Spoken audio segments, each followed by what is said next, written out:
Technique publique.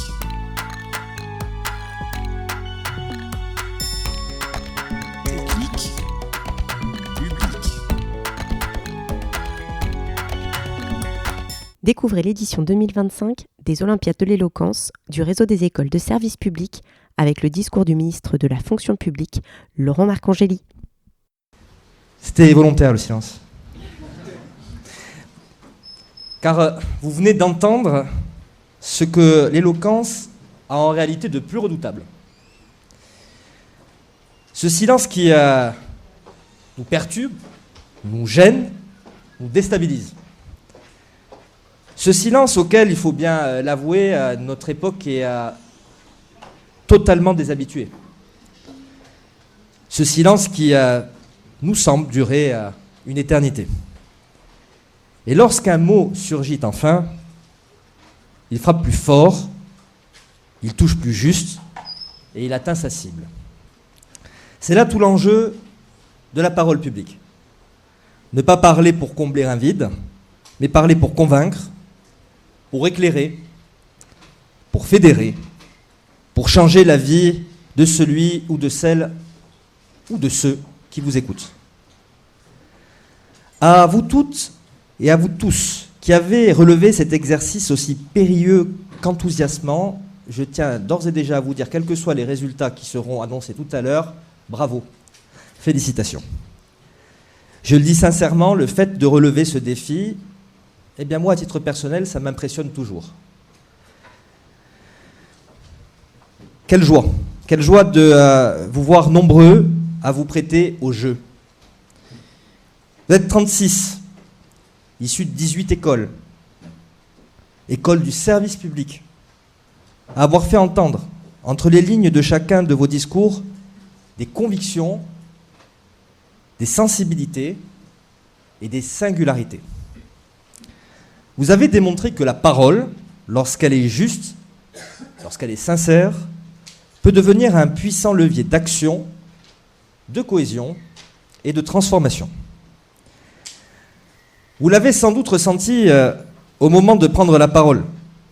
S'exprimer devant un auditoire n'est jamais chose aisée. Cet exercice, je le connais bien. Je m'y suis prêté très jeune.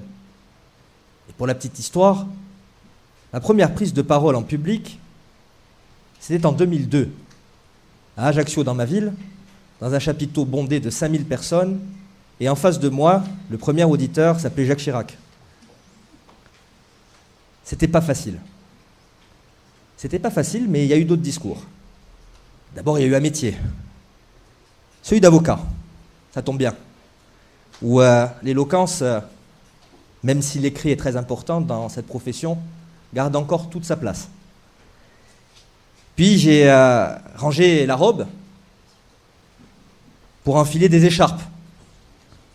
Et depuis des dizaines d'années maintenant, il y a des prises de parole en public qui rythment mon quotidien, de tout ordre.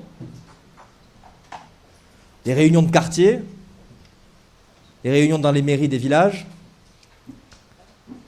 Mais je dois bien vous dire que malgré cette habitude, malgré cette manière de respirer, puisque je pense que le fait de m'adresser à un public, c'est comme une respiration pour moi, eh bien je ressens toujours un petit vertige au moment de prendre un micro ou de monter sur une estrade. Lorsque j'étais élève avocat à la formation de Marseille, Michel Peuzet, qui a également fait de la politique, nous avait enseigné l'art de la plaidoirie et il disait: le jour où vous n'avez plus la boule à l'estomac, changez de job. Ce petit vertige, il est bien évidemment décuplé lorsque l'auditoire qui vous fait face a pour visage d'éminents jurés. Et je pense qu'aujourd'hui, vous avez été servi. Vous aviez en face de vous des personnalités qu'on ne présente pas, qui peuvent, disons-le très clairement, intimider. Et je veux ici saluer chacun des membres de cet éminent jury qui conjugue exigence et bienveillance. Et en particulier, je salue le parrain de cette première édition, M. Sûr, et le président du jury, François Sureau. Vous incarnez l'excellence de la parole publique dans sa diversité, du droit à la littérature, de la politique aux médias. Je tiens par ailleurs à féliciter très vivement le réseau des écoles du service public pour cette excellente initiative. Dans quelques instants, nous rentrerons dans la phase finale de ces Olympiades. Il vous faudra affronter un sujet aussi subtil qu'exigeant. La morale est-elle la tutrice clandestine de l'éthique du service public? Une question profondément politique, mais également philosophique, mais surtout concrète, de mon point de vue.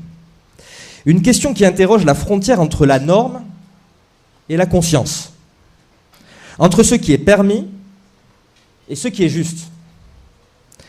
Une question surtout qui renvoie à ce qui fait le sel de vos futures fonctions. La capacité à agir non seulement dans le respect du droit, mais aussi avec le souci permanent, chevillé au corps, du bien commun et de l'intérêt général. Une tension irréductible entre le droit et la morale qui confère à chaque agent public une responsabilité immense. Mesdames et messieurs, depuis 6 mois, c'est le mésiversaire, comme ils disent. J'ai été nommé le 23 décembre dernier. Je suis donc ministre de la fonction publique. C'est une étape qui se fête, surtout dans la période politique que nous traversons. On se console comme on peut. Je vais vous épargner un inventaire pénible des mesures et des chantiers que je mène depuis 6 mois à la tête de ce beau ministère, qui a beaucoup de sens. Je veux simplement vous transmettre un message le plus clair possible et en réalité très simple. Face aux grands défis qui traversent notre pays, qui bousculent nos repères, face à la tentation du défaitisme, qui gagne malheureusement, mesdames et messieurs, chaque jour un peu plus de terrain, face au sentiment d'impuissance publique dont je parlais encore ce matin au cadre dirigeant de l'État, qui nourrit l'abstention, le ressentiment, face aux violentes croisades menées contre l'État, accusé de tous les vices, de tous les maux, face à la dégradation du débat public, et plus directement, j'en suis témoin, du débat politique. Votre engagement et votre parole pèsent lourd, car vous êtes la génération qui va transformer l'action publique. Les héritiers d'un service public dont nous sommes fiers, mais qu'il nous faut impérativement moderniser et transformer en profondeur. Vos missions, je vous l'assure, elles seront nombreuses, seront exigeantes, mais elles seront toujours passionnantes. Et votre parole, mesurez-le bien, elle sera performative. Dans l'écoute, sur le terrain, face à nos concitoyens, et le dialogue que vous aurez à entretenir, noué avec eux. Car il n'y a pas d'action publique efficace sans écoute et sans dialogue. Il n'y a pas d'action publique efficace qui ne prenne racine dans les réalités du terrain. C'est l'élu local, et notamment l'ancien maire, qui vous le dit. Mais aussi dans le refus des caricatures, des raccourcis intellectuels, des postures dogmatiques. Dans la recherche continue du compromis et dans le courage de la nuance. Dans le goût de l'altérité et du débat contradictoire.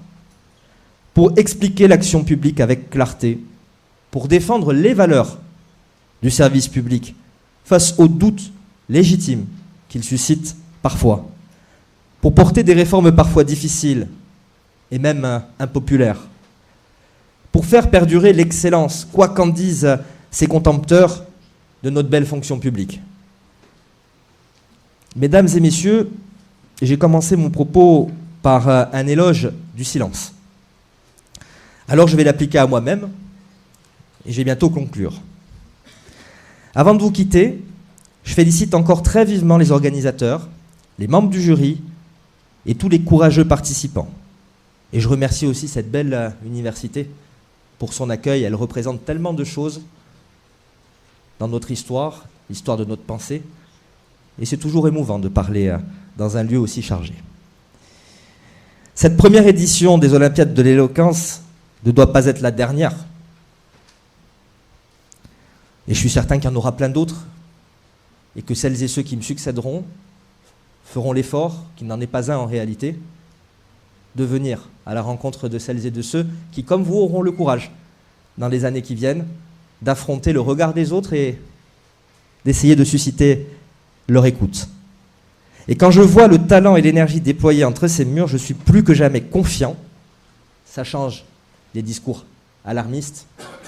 Confiant et optimiste pour l'avenir de notre fonction publique et donc pour l'avenir de notre beau pays. Bravo à tous, je vous remercie.